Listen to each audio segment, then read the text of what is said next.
Joining me now to discuss this and more is Texas Congresswoman Beth Van Duyne. Congresswoman, great to have you with us. Here is where the object was flying at about 60,000 feet compared to where an airplane would be flying at about 30 to 40,000 feet.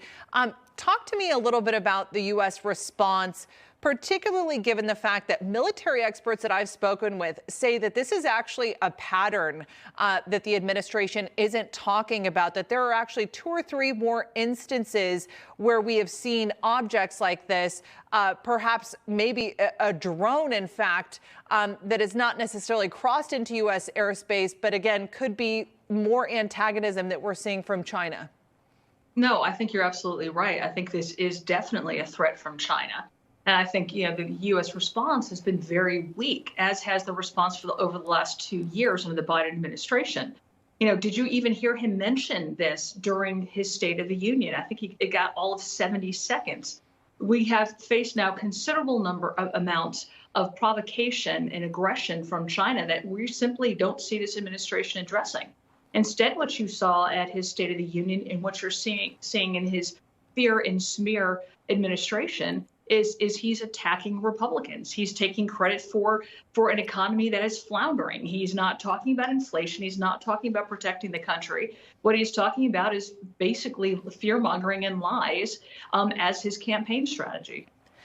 I know we've established that there's now a select committee on China, and of a lot of the legislation that's been put forward by House Republicans. This was actually something that passed with bipartisan support. So clearly Republicans and Democrats can agree on one thing, that there's a need to counter China. What can we expect coming down the pipeline from the House-led GOP on this when we're not seeing forceful action from this administration?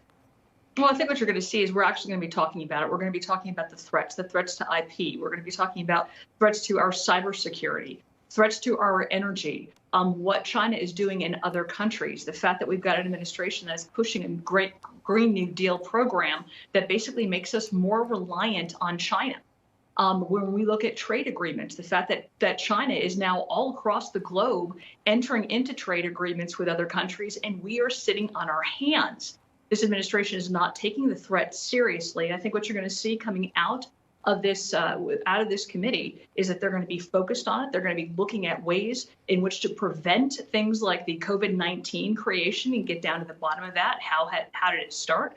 How can we prevent it from happening again? And also focusing on what the actual threats are. You need to have somebody within this government that's looking at that, because under the last several years of one-party rule, they've completely ignored it, and it's left U.S. vulnerable.